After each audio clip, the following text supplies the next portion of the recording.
एक ऐसा तुम्हारा निवास स्थान होना चाहिए अलग, जिसमें अपने रिश्तेदार नातेदार व्यवहारियों का प्रवेश ना हो। आपकी शैया अलग होनी चाहिए। अगर नाम जापक नाम सिद्ध करना चाहता है, नाम का फल लेना चाहता है, नाम निरंतर चलाना चाहता है, तो जिस आसन पर आप बैठते हैं उसी में प्रपंची विषयी संसारिक वृत्ति वाले बैठेंगे तो भजन की वृत्ति नहीं बन पाएगी। एक ऐसा वैसे होते हैं घरों में बैठने वालों का अलग, लेकिन साधन कक्ष अलग होना चाहिए अपना। किसी का यदि प्रवेश ना हो तो आप देखेंगे कि आपके साधन के परमाणु आपको वहां बैठते ही तत्काल विक्षेप रहित करके भजन में लगा देंगे। अगर घर में ऐसा कुछ ना हो तो एक आसन अपना अकेला रखिए, जिस पर आप शयन करें वो आसन केवल आपका ही होना चाहिए। अगर वो सार्वजनिक बैठने के लिए ही है, ऐसी व्यवस्था नहीं, तो आसन समेट कर अपना अलग रख दीजिए और दूसरे आसनों पर बैठा लिए। फिर वो आसन हटाकर जब आप शयन करें तो आपका आसन होना चाहिए। इसका बहुत बड़ा प्रभाव पड़ेगा।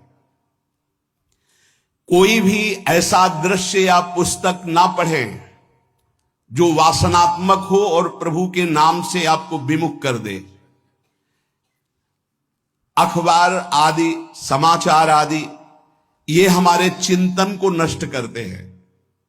अगर नाम जप करना है, निरंतर नाम स्मृति बैठालनी है, एक घटना कई मिनट तक विक्षेप देती है।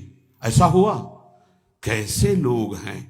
अब उसमें तो समाचार ही हो रहे हैं, सैकड़ों बातें हो रही, पेपर है तो सैकड़ों बातें लिखी हैं, क्या क्या। अब वो सब दिमाग में भर गई।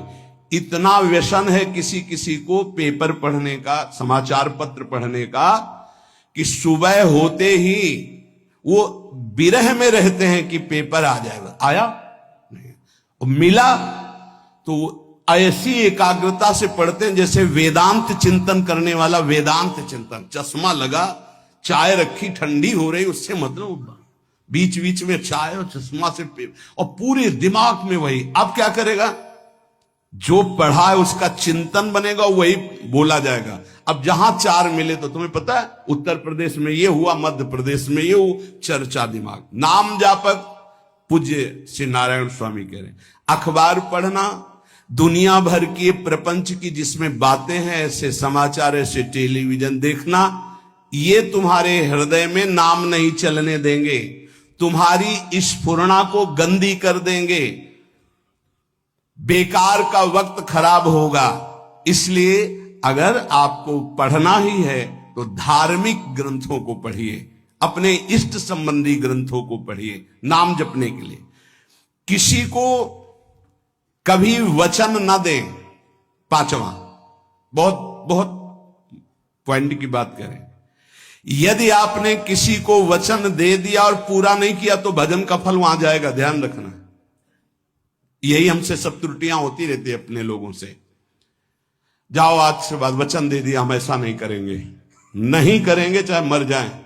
और अपने लोग ऐसे फिसड्डी हैं कि शाम के वचन देते हैं और सुबह फिसल जाते हैं। 2-4 दिन बहुत बहुत चला, फिर फिसल जाते हैं। बोले कसम से आज से ऐसा नहीं करेंगे।